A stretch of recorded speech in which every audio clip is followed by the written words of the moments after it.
Hello, this is Russell from Tones of Evil. And you're listening to Capes and Lunatics Sidekicks podcast. This episode of Capes and Lunatics Sidekicks is brought to you by Tweaked Audio. To get awesome headphones, go to tweakedaudio.com and use the coupon code Southgate to get 30% off, free shipping, and a lifetime warranty. Or you can get there through the link on our website, southgatemediagroup.com. This is Luca Perich, and you're listening to the Capes and Lunatics Sidekicks podcast. I'm here for Peter. Aren't we all? Hey-oh.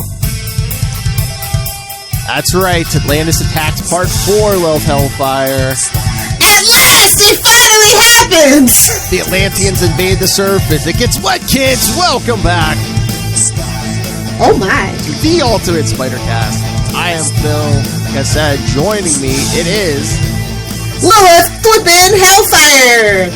And you know what will pair great with this episode, for this episode? Huh. If you go, make sure you go and listen to Capes 211. Oh, that's where right. we talk about Fantastic Four for the 60th anniversary. That's right, kids, because that's right. Fantastic Four guest star in this issue. So. Or is it 5? Yeah, that's right.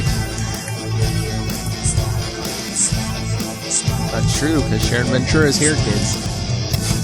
But yes, like Lil said, go check out Capes and Lunatics episode 211 for more all Fantastic Four talk. So, you know who loved that. You know who was in his glory last night when we recorded that. He didn't want to pick favorites. I see him. With me now. I'm surprised. I thought he would have went straight for, well, I don't want to spoil things, but... Alright, so... Today we're covering Web of Spider-Man Annual 5. Of course, from 1989. Like I said, for our little crossover, Atlantis Attacks Part 4. Check out Part 3 on The Devil You Know, The Daredevil Podcast, Episode 12. But we do have a synopsis, so yay. Oh, really? Yes. And for those of you who may want to read the whole entire Atlantis Attacks crossover, this continues from X Factor Annual 4. X Factor. You know, I'm always upset that annuals have 64 pages. It's like, you could just give me 5 more and do the thing. Oh, nice.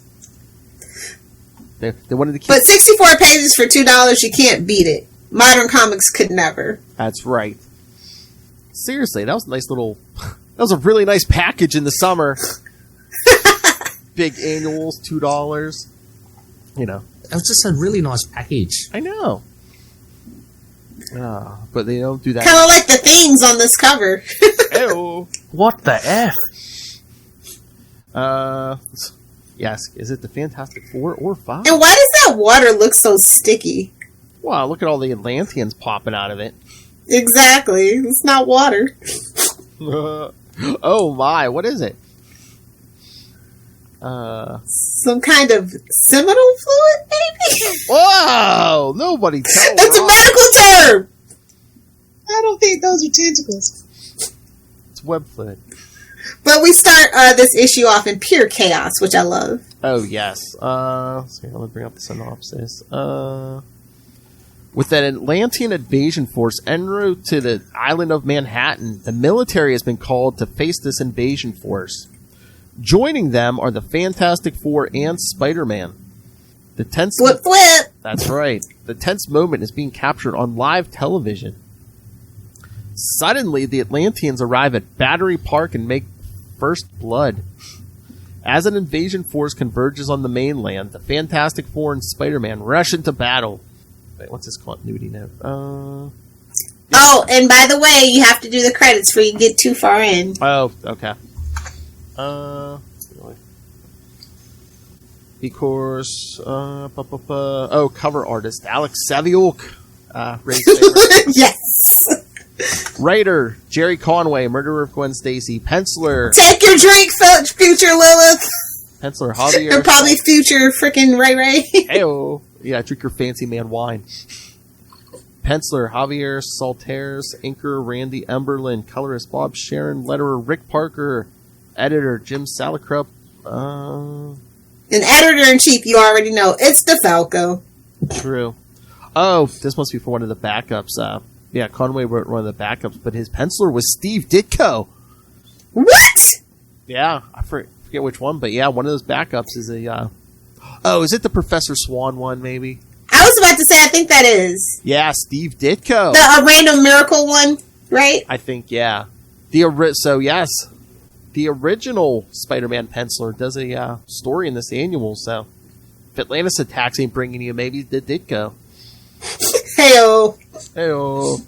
But yes, it said, yeah, the Fantastic Four and Spider-Man go into battle. First editor's note. The reporter is covering the story. Note that Ben Grimm is in human form. At the time of this story, the Thing was restored to human form in Fantastic Four 327. He will remain in human form until Fantastic Four 350. Heyo. We just talked about that. That's right. Because, especially in the 90s, we loved our numbers divisible by 25. Nice.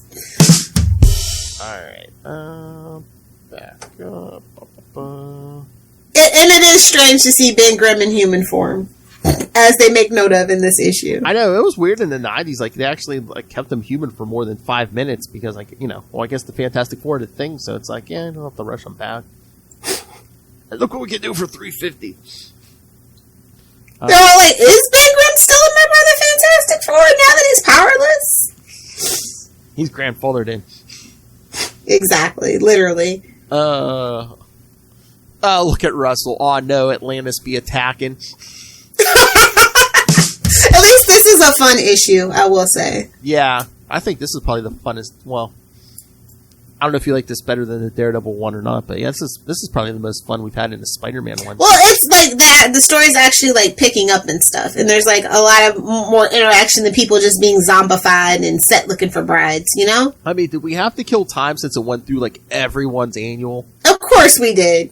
Well, and some people got the better, end of the deal because look, it's a Spider-Man book. More people are going to pick this up, obviously. I think Hulk got away with not having to do an annual, probably because he was in Vegas. Watching the battle on television are Spider-Man's Aunt May and his wife Mary Jane. Unaware that her nephew Peter is actually Spider-Man, May worries that Peter might be in danger as he was attending classes at Empire State University. Yeah, right. He dropped out. He just ain't told her yet. Mary Jane assures May that Peter will be just fine. No, this is when he dropped out. He went back. Every couple of years, he goes back. He drops out. Beauty school dropout. He's been in college for, oh my God, since, what, the 70s? Yeah, nightmare. Pure nightmare. Oh my God, he's that Ryan Reynolds character. Great movie, by the way. Wilder, yeah. On the battlefield, Spider-Man and the Human Torch work together, exchanging quips along the way. Ah, yeah, buddy. Throwing out the quips and thwips. Nice. After webbing up a number of Atlantean soldiers in a web ball, Spider-Man is assisted by the Invisible Woman, who uses her powers. He's like, wait a minute, and here's your drop. None of my web balls ever did that before. Whoa! And then he goes, oh, I get it. Thanks, Sue. Hello. Bam! Take that, Reed Richards and Franklin. She was working his web ball? Hello. A couple of balls down the gob. Half force field will travel. Yes, so she's in them, toss them into the water. Not far away, Mr. Fantastic is swarmed by members of the attacking army, but is assisted by Miss Marvel. That's right, Sharon Ventura. Meanwhile, Ben Grimm, even without his powers, still puts up a fight against these invaders. Yes, again, editor's note. Ben mentions that his... Editor's note. Ben mentions that his Thing exoskeleton was damaged the last time he clashed with the Atlanteans. That was in Avengers Annual 18. The exoskeleton in question was first built in Fantastic Four 169. Which we have discussed before on Capes and Lunatics. In our episode about favorite 69s, I believe. To say we might have to cover that issue just because during a previous period in which Ben lost his powers. Wait, Russell says, what do you call a sad Cleopatra? Oh, Lord. I'm going to get on the Coda button. What? Give us the answer, Russell. What do you call a sad Cleopatra? I wonder if there's a delay on this or... Probably. We'll be right back with the answer to the punchline to that. Stay tuned till the end. Blue Beetle? Aww. Okay.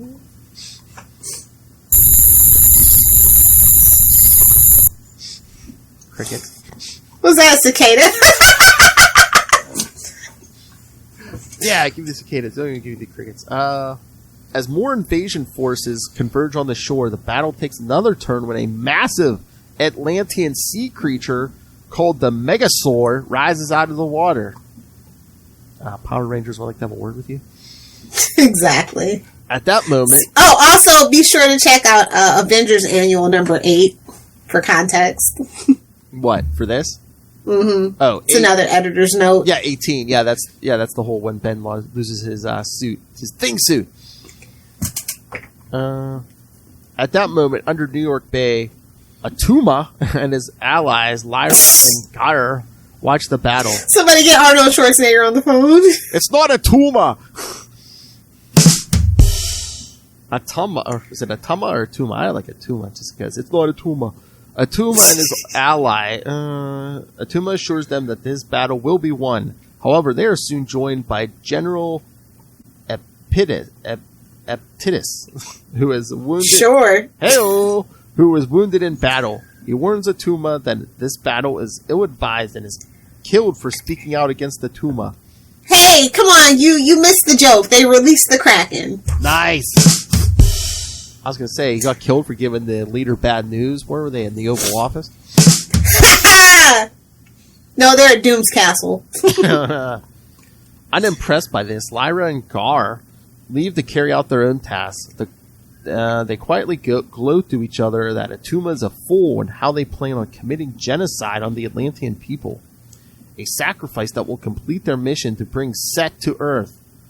Lyra informs Gar that her Lemurian attack force has just positioned themselves above Atlantis and wait for her command. Somebody get Namor on the phone, for the love of God. Yeah, get out of that fancy man. Where's that armor? Come on, put it to use. Oh my. Hey-oh. Back in Manhattan, the Fantastic Four try to keep the Megasaur at bay. However, the creature shrugs off their attacks. That's when Mr. Fantastic notices a man piloting the creature from a device on its head. Not far away, a group of Atlantean soldiers drive a tank towards some American soldiers and are about to kill them when a man in a suit of armor leaps in between them all. He orders the Atlanteans to cease their attack. When they ignore this mystery man, he rips down the side of a building and uses it to block their blasts, providing cover for the soldiers to escape. That would have been funny if he would have been like, Imperious Exactly. Nobody can know my secret. Snap. Meanwhile, the Fantastic Four and Spider-Man are not faring well against the Megasaur. Soon enough, well, that's because you need the Green Ranger playing the flute that doesn't sound like a flute through his helmet. I was going to say, playing it through his helmet, yes. Oh, Jesus, Russell. Atuma Matata. He's giving Kono a run for his money. I know. Soon, all the members of the Fantastic Four are incapacitated, because remember whose book this is, leaving Spider-Man alone to deal with the creature on his own. While the Invisible Woman tends to her unconscious husband, Gar arrives and sneaks up behind her. The Deviant has chosen her, here we go, to be yet another bride of Set. How many does he need? What is this, an evil interdimensional creature or a Mormon? Come on! That's at Nightwing PvP. They sue as much as the Scientologists, so have fun with that. Oh, I love that. Did they practice polygamy? Not modern day, but yeah, they've been known. Okay. The Deviant, yes, the bride is set and blasts her with a stun ray, and they take her away. As he regains consciousness, Mr. Fantastic can only watch helplessly because he sure can't stretch after them or anything, as his wife is kidnapped. As the Fantastic Four recovers, Spider-Man continues to hold his own against the Megasaur. Suddenly, Atuma joins the battle with yet another wave of soldiers. While in Atlantis, the Lemurians get the order from Lyra to open fire. The commander of the fleet then launches a nuclear bomb that detonates in the middle of the fabled city. Yeah, because detonating a nuke in the ocean isn't going to affect anybody else. Is this how you want? Do you want to end up like Gotham? Because this is how you end up like Gotham. Do you like three-eyed fish? Because that's how you get three-eyed fish. Oh Lord, Atuma needs to make his monster grow.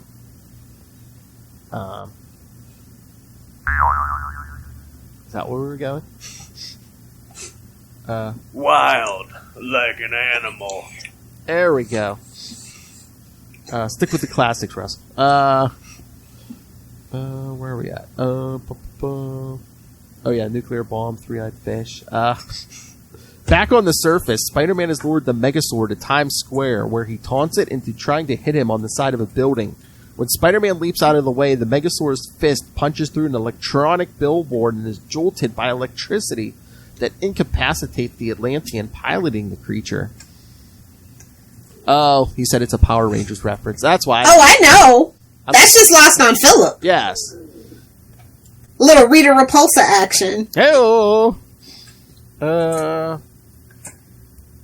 So yes, they knocked the pilot out. This sends the Megazord into a mindless rage, and it begins to chase Spider-Man again. The wall crawler begins luring the creature back out to the ocean.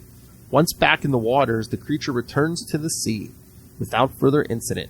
Spider-Man webs up the creature's pilot and goes to rejoin the others in battle.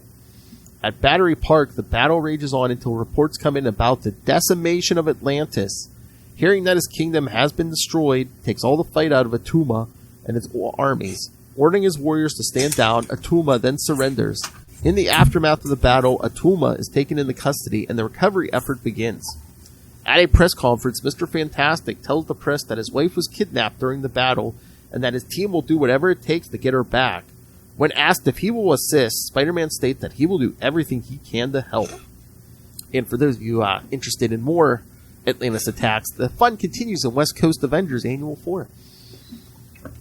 Clowns. Oh my, how dare you. Hey. Fight me. Hey. West Coast Avengers had some decent, they had your favorite Hawkeye and, everyone's favorite, the Moon Knight. Like I said, clowns. Did you just call Moon Knight a clown? No, of course not. Nobody tell Ray. What the F? Atuma needs to meet up with Appa Alley Apps. What? Russell. Oh. Atuma needs to meet up with Appa Alley. Oh, the Guardian, yeah. Say that 3 times fast. Whoa. Why, Russell? Because all blue people know each other? Is that what you're trying to say? Burn. Oh, but I do want to shout out the Captain Universe backup that they have in here. It's pretty good. With Professor Swan. I don't know if that was them trying to make Spider-Man audiences familiar with Captain Universe, because what is it, next year when Spider-Man gets those powers, so. Yeah. Sneaky. So I know at that point I wasn't familiar with Captain Universe, because I Who was? I read this backup. I'm like, what is this? It's a little before my time. Well, too, it was Professor Swan, Peter Parker's college professor. Not that college professor, the other one. Yeah, not the crazy guy who loved teenage girls and tried to clone them. Yes, no, not that one. But yeah, I believe this was the story. Yeah, that Steve Ditko drew. So, oh Lord, Russell Lilith blasphemies against Khonshu's champion. As you do. Which one, Moon Knight or Ray? All right. So, what did you think of this? The Atlantis attack story? I think they're finally allowed to move the story along, so I think that makes it one of the best stories that we've covered. It's actually relevant to the plot. Again, I said though it's Spider-Man, so people are definitely going to pick this one up, so they have to make this count. And then they have the Fantastic Four. That's pretty cool. I hate that Sue has to get kidnapped, but that's what you do as a woman in Marvel. Even if you're your own superhero, it's fine. I don't know. It's 89. They were trying to I guess towards the end everyone, teams up. So it's Why are we? What's our team up? Oh, Everybody has to have a reason. they so. stole our women. We gotta go get them. Exactly. They stole our jobs! They stole our If you're a South Park fan, you'll get that. They stole our women in tight clothing. We must get them back. Oh. Yeah, no, the art is absolutely gorgeous. I like it a lot. So definitely. I feel like people like this creative team definitely vibed well together. They took our guns. But I mean, they really didn't go much into it in the synopsis. But how did you feel about like the back and forth between the reporters and stuff? And obvious plot devices, obvious framing device. Yeah. It's fine. Reporter's gonna do honestly, reporter's gonna do what reporter's gonna do. So true.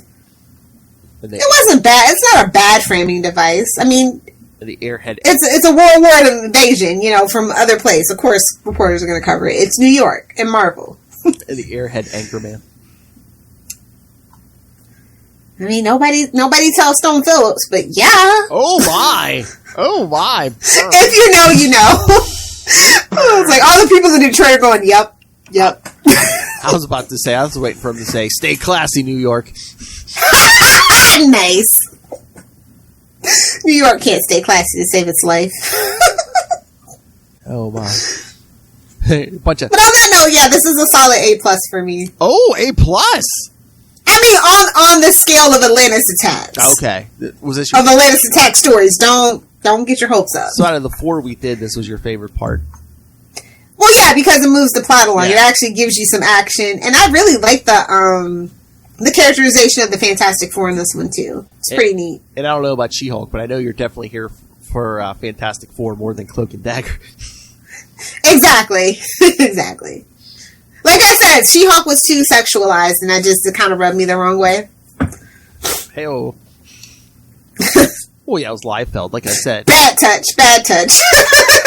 Like I said, She-Hulk was Liefeld. He drew everyone with big boobs, men, women. Big boobs and big feet. Hey-oh.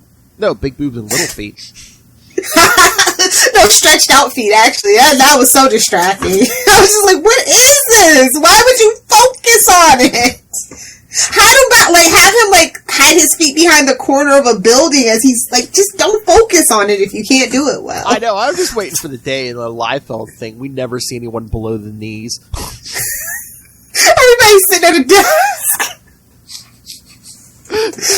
Liefeld drawings are like, when you shoot pregnant women on TV shows, you gotta hide the belly. You gotta hide Waist the feet. up. You gotta hide the feet. Oh, good lord. But yeah, no, I actually had fun with this issue. Oh, yeah. Yeah. It was good. I remember really enjoying this, when I read it the first time. Well, basically any time I read it. Again, Fantastic Four. They make everything better, honestly. That's true. They bring a certain je ne sais quoi to anything that they come into as a guest star. Je ne sais quoi. I was feeling fancy. I was feeling like Charlie. Oh, nice. No, kids, her shirt is on. Yeah, I'm not gonna free the nipple for $5. Sorry, buddy. $5 million. If you're ever curious about what Charlie Esther's nipples look like, join the Patreon for $5. No, you get video. Oh, yeah. I was gonna say you get video for $3, but yes. Good lord. But yeah, and then for those of you like Russell who can't get enough Atlantis attacks, we're gonna be doing one more episode beginning of July. Comic Capers 111. We're gonna be covering Uncanny X-Men Annual 13 as part of. Oh, Russell says he's gonna start a question podcast just to annoy you. He'll listen to it. Yeah, I'll listen to it. You mean the character, right? Call me when you get to Renee Montoya, though. Then I'll listen. Nice. I was going to say, I mean, you're talking about the DC character, right? You're not just going to sit there and ask questions, right? Oh, my lord. Yay. Hey, we need more podcasts about some of these lesser-known characters. Who else is going to teach Ray? Exactly. Especially if it's DC. I told him, man, Ray's going to have to start reading once we get to when Green Lantern's on DC Universe, which is when, the beginning of Cal Rayner. I'm like, you got to start reading. Why are you torturing the poor lad? He wants to learn, Lilith. Okay, then let him learn the hard way. Hell. Hell. But yeah, so give the kids their homework. Okay. I was going to say, while I'm looking this up, did you read Miles Morales 26? Of course I did. I thought you guys might have talked about it on Super Connectivity, so I didn't bring it up. No. But let me get my notes. Yeah, I was going to say, he didn't, I don't think he read it. I don't know if he forgot about it, but, yeah, I don't know about how we're doing, this Clone Saga. Yeah. Oh, my! Yeah. Russell, bribing Ray. I got Ray into the Spectre, bought him the trades. Oh, my God! Wow! You're a good friend, buddy. Man, he really wants that feedback. He's like, man, I bought the trades. Man, I just bribed him with, quid pro quo, feedback for feedback. Russell's like, yeah, I bought these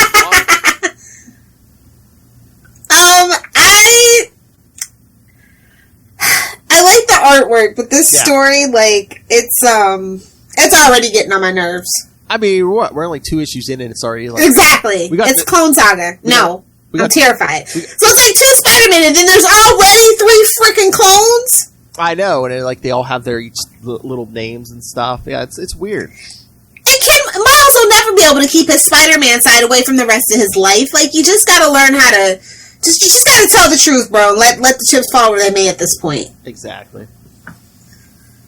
But yeah, I mean, again, they want Miles to be different from Peter. But yeah, we're gonna do the clone. We're gonna give him the Clone Saga. Well, I mean, look, they're going for all that '90s nostalgia. Clone Saga, Heroes Reborn. Yeah, so that's the worst of the '90s nostalgia, though. I don't know if nobody told them. I wonder if they're just like. It's kind of like when they did Civil War over. It was like, did we really need to do that? I wonder if they think people are going to check it out out of morbid curiosity. Like, oh, is this going to be as bad as the first Heroes Reborn? Who's wasting their money for morbid curiosity? Not me. Well, Charlie S. was buying every issue of Heroes Reborn. Well, Charlie probably liked Heroes Reborn. He's a weirdo when it comes to that kind of stuff. So I like a busty Captain America. Yeah, I mean, Chris Evans does have some healthy pecs, but whoa, that's true. Well, yes, that's true because Chris Evans can get it all day, every day. But I do like that they're trying to push Miles Morales to his limit and really try to further expand what he can do. I kind of get the point of it, but I don't think it's going to have as meaningful of an impact as the original Clone Saga did. You just can't. Because we're not, let's be honest, who's really that attached to Miles? If they did do something like a Ben Reilly, nobody. That's what I'm wondering, if we're going to get a Ben, a Ben Reilly out of this, or what happened to that double of him from, the other universe? Didn't he explode and crumble to dust already? Well, no, he was. I thought he was the original from 616, but then didn't he go to the Ultimate Universe? I don't. Yeah, he's no more, right? I can't remember that Ultimatum guy. I can't. Yeah, I thought he was.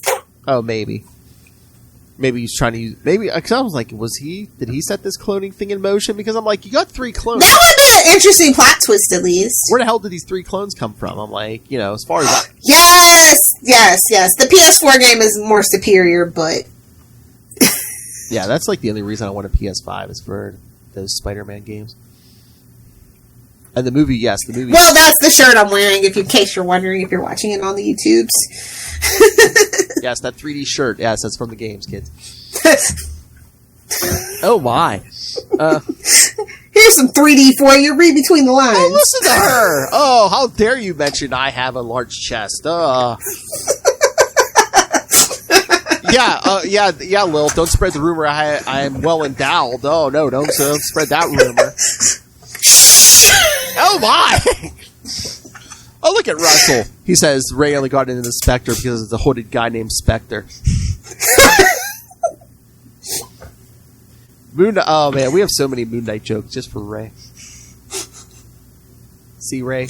Bring out the best. I think the beginning of Miles Morales is way more interesting than what they're doing right now. The Bendis stuff, believe it or not, the Bendis stuff is really good. I mean... So I would start there. Yeah.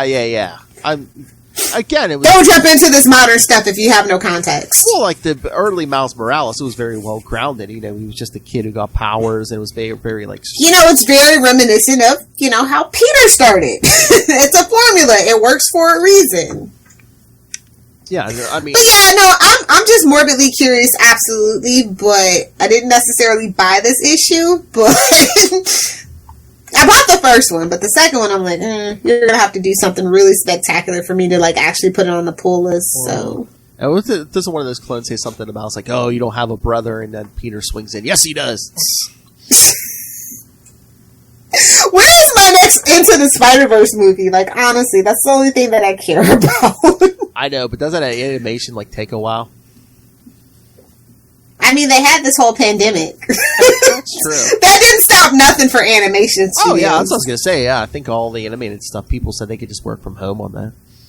Yeah, so no excuses for that particular thing. That's the only, like, real Miles Morales property that I'm, like, in the video game, obviously, that I'm just, like, here for. Because, I don't know, I feel like they're bored with him. It's 26 issues in and it feels like 50. That's all that I'm saying. I just think they don't know what to do with him.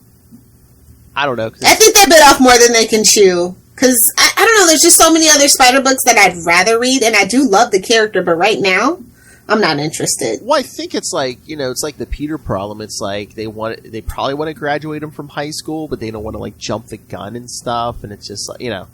Yeah. They're like, oh, maybe the kid. Definitely a holding phase right now. Mm-hmm. They aged them up a little bit from his early appearances, but it's like... Yeah, he was like 12, so... something like crazy like that. Yeah, I know.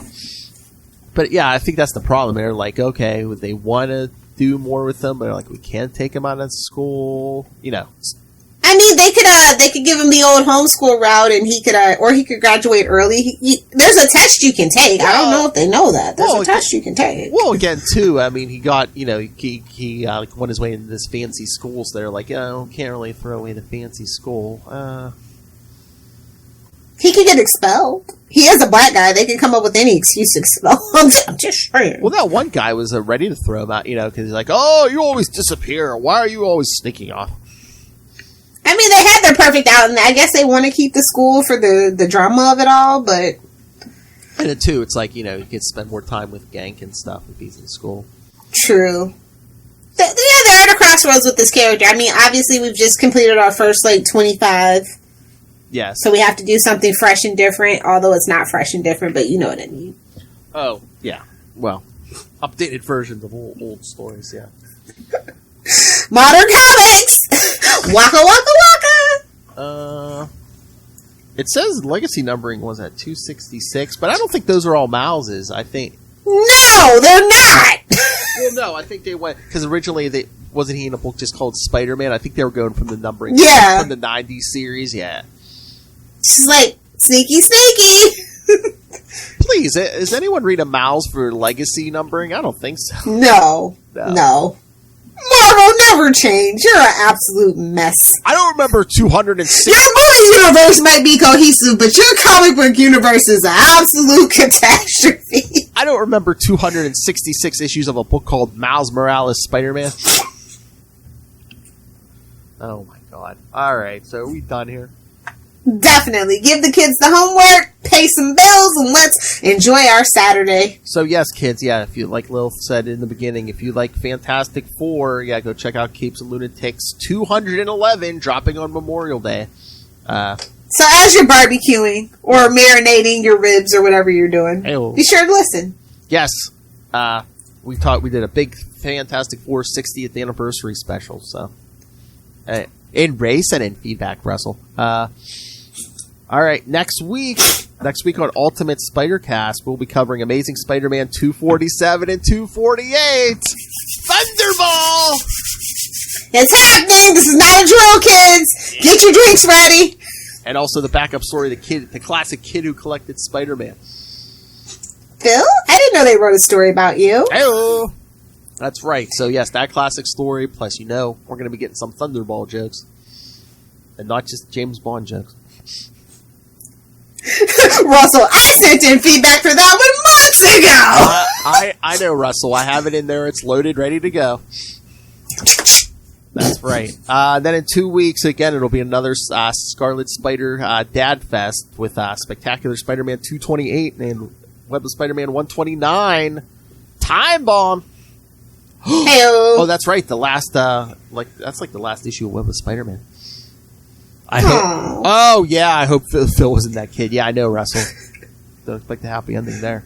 Oh, and then in July, we're doing a bunch of Marvel team-ups for all Black Widows. I wonder why. I wonder why. Yes, so the first one, Marvel Team Up 57, and then the episode after that, Marvel Team Up 82 through 85, and then tying it up, Marvel Team Up 98. And then, of course, another Scarlet Spider. Alrighty, kids. And I'll wait to drop on what we're doing in August, kids. Bunch of team-ups. Most of them are quite smashing. Smash it! And one of them is even with a certain Caped Crusader. What? Alright, kids. So, yes. Lots and lots of good stuff. And no, it's not the Moon Knight. Email us, kids. capesandlunatics@gmail.com or call the voicemail 614-382-2737. That's 614-38-CAPES. And remember to follow Ultimate Spider-Cast on Facebook, Twitter. Find links to all of our various social medias for all of our numerous shows. Find the link to this YouTube channel where Lilith Hellfire showed me the 3D. Find links to the Patreon. So much going on there. Hard R movie reviews. The return of Uncensored Wade's World. Superhero cribs, boob windows, and long boxes. So much at... and don't forget the merch. Stay hydrated. It's what the plants crave. Oh, my... you didn't say that last time. Oh. I know, I just thought about it. Oh, Lord. So, so find everything all in one place. That's Linktree, linktr.ee/capesandlunatics. Wait, what? Are you finally teaming up with someone that can finish the job? What? Wait a minute. Is that a jab at me? Oh, my. Oh, Lil finishes them permanently. All right, so... And please go support our sponsors. Get yourself some nice headphones. Tweaked audio. Hear those Atlanteans creeping out of the river in that crystal clear HD quality. And also get yourself some armor and go hunt a killer.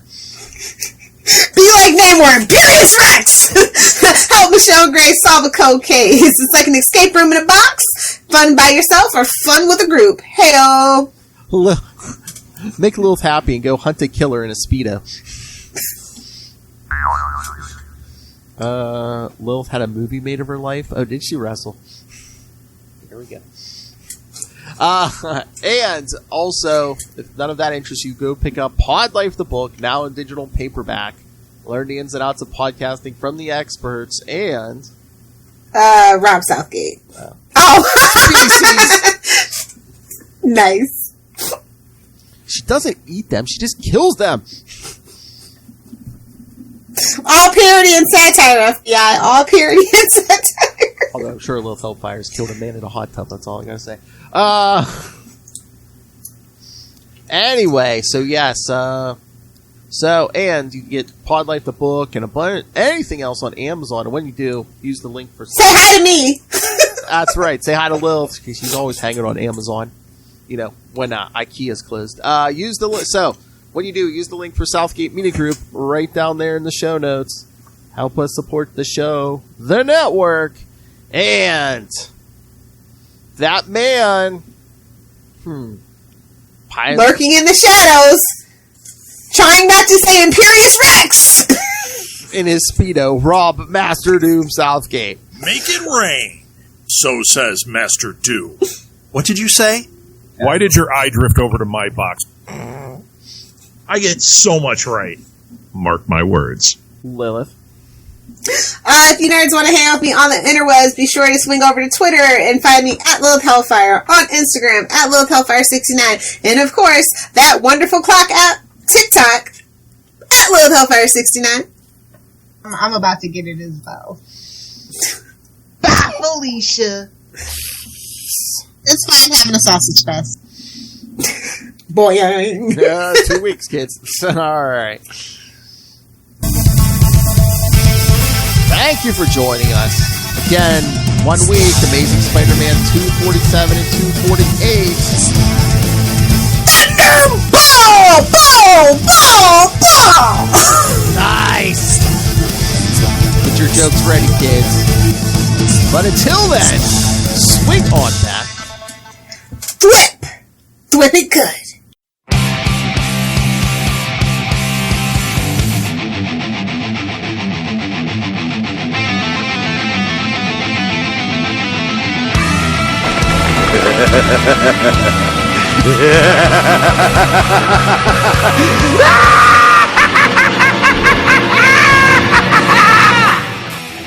Are you a fan of comic books?